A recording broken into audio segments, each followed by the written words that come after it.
Welcome to Boxing's Dirty Secrets. I'm your host, Jab Queen Boxing, and today we're talking about a major shift in the fight game that exposes the deep cracks in its foundation.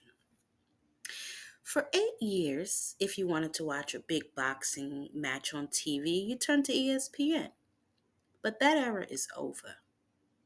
This past July, of 2025, the massive partnership between Top Rank and worldwide leader in sports officially ended. Why did this happen? And what does it mean for the boxers? A champion boxer signs a deal for, let's say, 40 million, right? We all think they're set for life. But what if I told you that after paying their team, their camp, and of course Uncle Sam, they might only walk away with a fraction of that? For example, look at Mike Tyson. He earned what, 40 million in his career, yet later filed for bankruptcy and sued his promoter? Or look at Adrian Broner, a four-division champion who earned millions, but later claimed in court he just had what, $13 to his name? Today we're following the money through the chaos of boxing's new media landscape to see who really profits and whether the whole system is broken. The partnership between Top Rank and ESPN, which began in 2017, was expanded in 2018, was historic, right? It was a 7-year deal that promised 54 events annually, bringing consistent high level boxing back to what we considered mainstream cable and streaming audiences, right? Like ESPN. I know I watch it on ESPN Plus through my Hulu. For the first time in years, though, there was a reliable home for boxing, right? But earlier this year, 2025, news broke that, Top Rank and ESPN were parting ways by the end of July, which, as we just saw, the 26th was their last um, card. The deal was officially over, right? This decision effectively removed major boxing from US TV, leaving the sport's future in the hands of streaming services, right? Fighters who were staples on that network are now without a broadcast home, caught in this massive corporate shift. So, why the split? From the promoter's side, it's a strategic pivot, right? Uh, Bob Arum stated he wanted to move away from a singular exclusive partner and adopt a model close to the NFL or the NBA, distributing content across multiple platforms. This comes at a time when the entire boxing business is in a bit of disarray, right? Like Showtime exited the sport completely at the end of what was that, 2023. PBC moved from network TV to Amazon Prime. And there, obviously, we hear about the TKO business with Turkey and Dana White. Um, in a high stakes game of media rights, promoters are the kings, yo, moving $1 billion chess pieces around the board.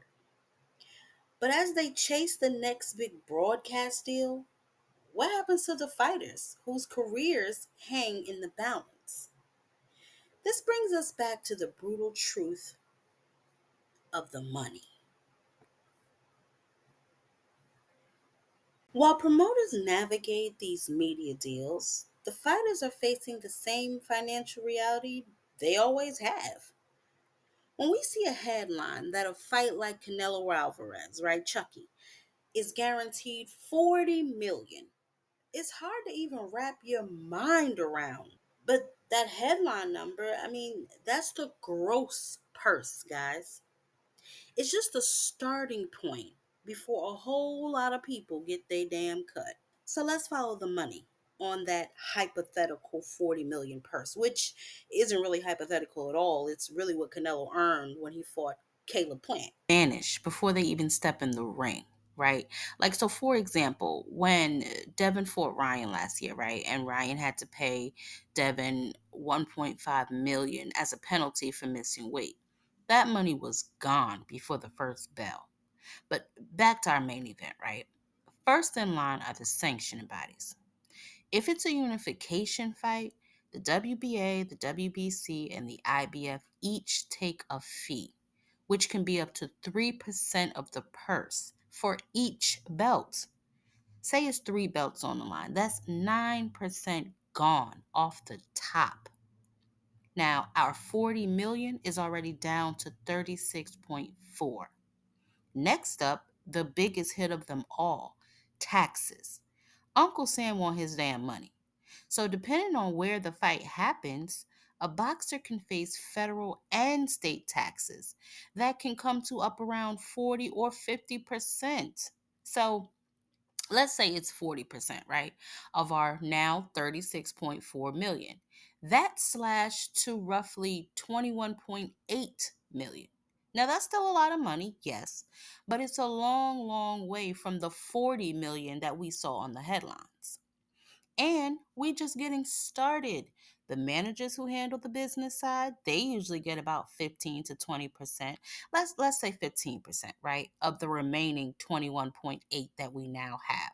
That's another 3.27 million that's gone. Now we're down to 18.53. Then you've got the trainer. He orchestrated the win. That's around 10% you have to pay off of our current total. That's another 1.85. Now we're sitting on 16.8. Finally, there's the training camp itself. We're talking about a 12-week elite training camp. The fighters pay for high-level sparring partners, right? They have to pay for their travel, their hotels, and their fees.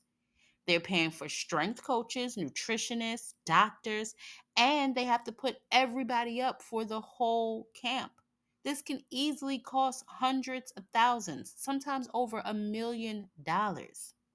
After all of that, our fighters that celebrated that $40 million purse has shrunk to a take home of around 15.9 million.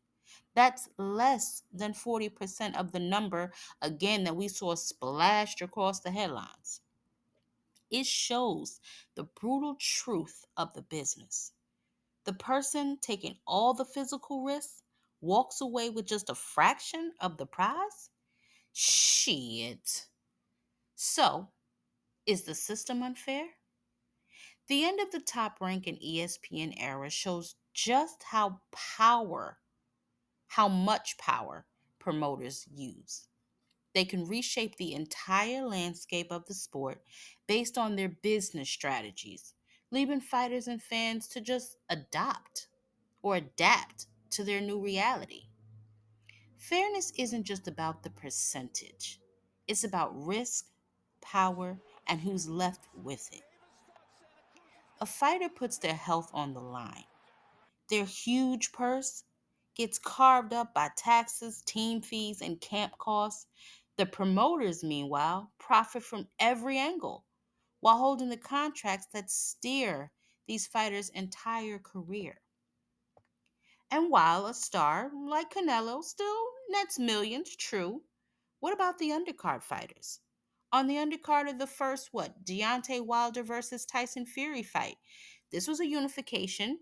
Jared Hurd took home 1 million, and Jason Wilburn, he earned 30,000 for the same fight. Man, a fight at that level, who still has to pay their trainer, manager, and medical bills, a single fight can be a financial risk. The glittering multi-million dollar purse is a marketing masterpiece. It sells tickets and builds legends. But behind the number is a system where power is consolidated, and the person taking the least physical risk often walks away with the biggest and safest reward. In the ever changing world of boxing, the real winner isn't always the one with their hand raised in the ring. Well, guys, that concludes this week's episode of Boxing's Dirty Secrets. Boxer's paycheck versus promoter's profit. Is the system unfair? If you like these episodes of Boxing's Dirty Secrets, make sure you like, comment, and subscribe. Until next time, y'all know what to do. Catch me on a panel.